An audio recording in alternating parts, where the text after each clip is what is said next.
Fala pessoal, retomando aqui nossa aulinha de função do segundo grau, tínhamos iniciado verificando o comportamento e alguns detalhes e elementos dessas funções.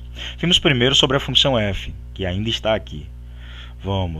Nós só recapitulando, vimos esse y, que significa o valor do y do vértice. Eu não terminei de colocar o valor final, mas a gente verificou que ele vai dar aproximadamente 3,13.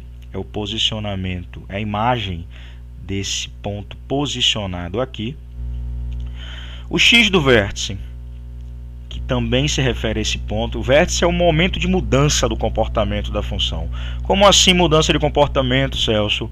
Quando ela sai do decrescimento, da diminuição das imagens e passa a ter imagens crescendo, aumentando, tá? Eu posso perceber aqui no meu ponto móvel.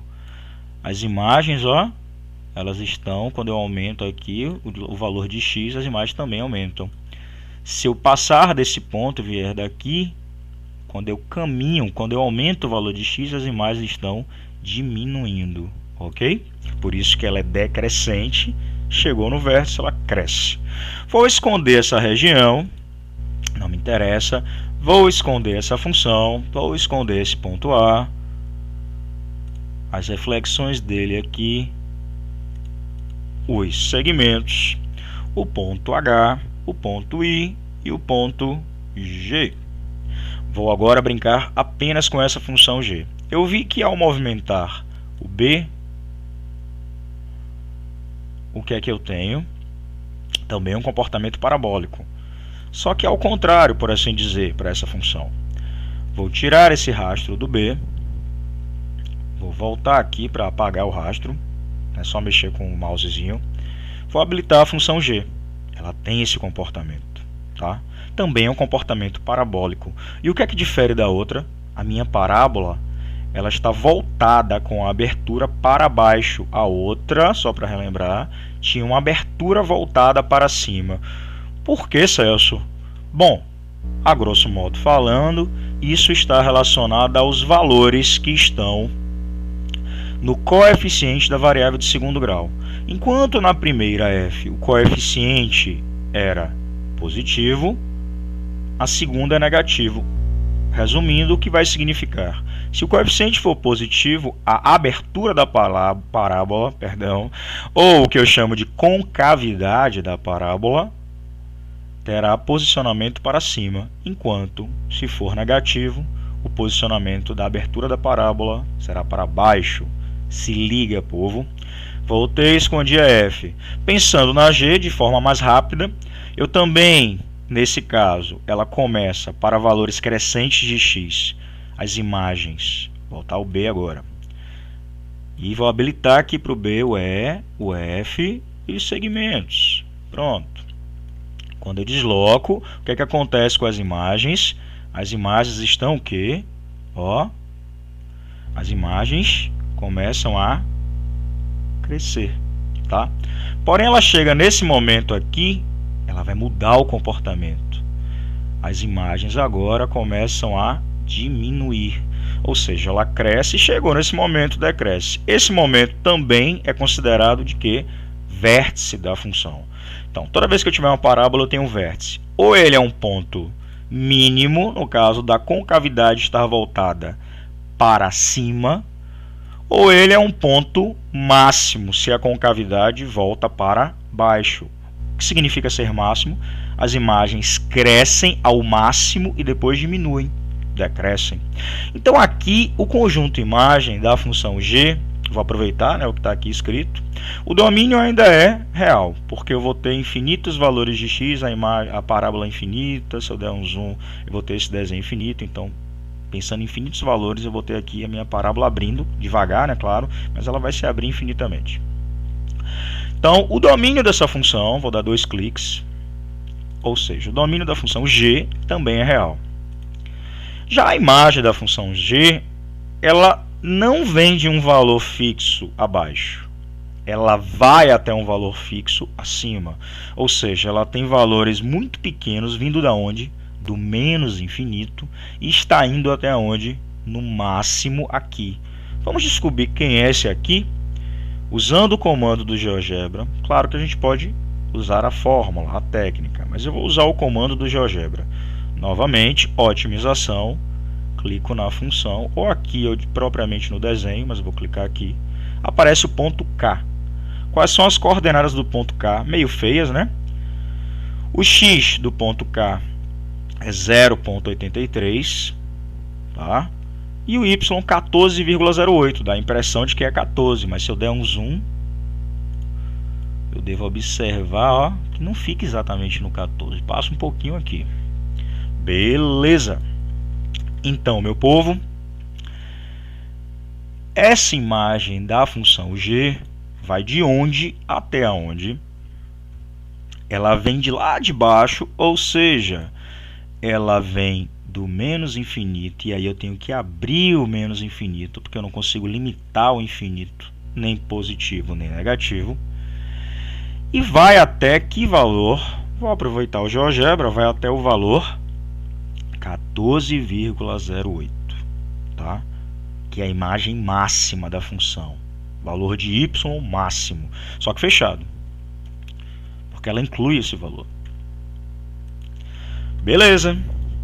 Como eu poderia calcular esse valor também, o x do vértice seria calculado pelo valor do número que é coeficiente da variável de primeiro grau, ou seja, menos esse valor, como eu tinha dito antes. Depois eu generalizo a fórmula, menos 5, sobre 2 vezes, esse 2 é fixo da fórmula, o valor do a que está na função.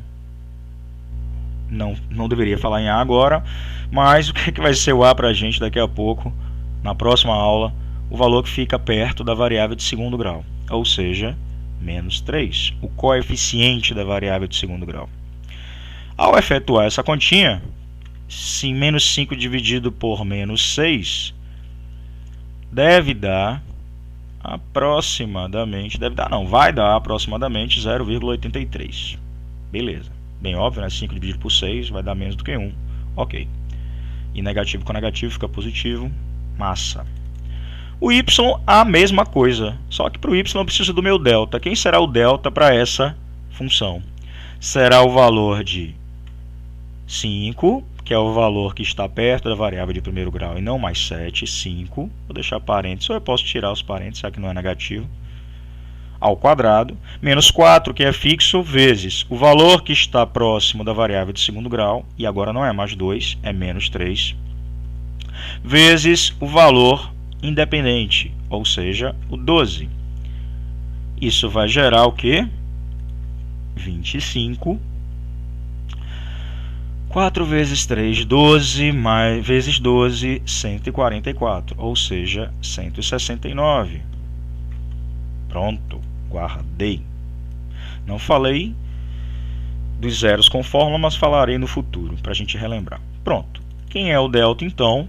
Nesse caso, menos 169 dividido por 4 vezes o menos 3. Isso vai dar aproximadamente 14,08, tá? Menos com menos positivo, e vamos. Beleza, galera? Bom, essa função também tem zeros ou raízes, e eu posso encontrá-los usando o comando raízes do GeoGebra. Algebricamente falaremos na próxima aula, relembraremos, tá?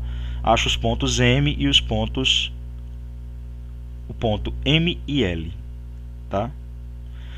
O ponto M tem valor de x3, enquanto o ponto L é menos 1,333. Isso deve dar em fração 1/3, não, 2/3. Isso, 2/3? 2/3 é 1,666. Verifiquem aí quanto é que é isso em fração. Mas a gente pode encontrar em fração e a gente vai fazer isso depois. Bom, seguindo, vou movimentar o meu B e olhar mais uma coisinha que a gente não olhou, que é o sinal dessa função. Quando as imagens da função serão negativas, quando as imagens serão positivas. faço do mesmo jeito que eu fiz no anterior. Menos, ou melhor, pego a expressão g que já está digitada e quero saber quando é que ela é maior do que zero. Aqui é o contrário, ela é maior do que zero entre as raízes, tá? É a parte que fica acima do eixo x, ou seja, valores de zero para cima nas imagens, não incluindo zero, porque eu quero maior, então eu não quero que seja zero. Será a imagem zero quando estiver nas raízes, né? Que é onde zera a função aqui. Daqui para cá, ó, as imagens de B são todas positivas. Passando daqui, começa a ser negativo, tá? Só para confirmar, vou esconder isso aqui. Quando é que g de x é negativa, pronto. Para valores menores do que uma das imagens, a imagem negativa, e maiores do que a outra imagem. Ok? Bom, vou finalizar essa outra aula, tá? Bem curta, vou fazer aulas curtas de função do segundo grau, para que a gente construa a ideia gradativamente usando o nosso software. Na próxima a gente já vai estar trazendo generalizações, vou trazer fórmulas que vocês conhecem, que eu já trouxe aqui, porém no registro numérico, apenas usando números, beleza? E a gente vai seguindo e construindo o aprendizado e reconstruindo também, né, de função do segundo grau. Valeu, galera, até a próxima aula.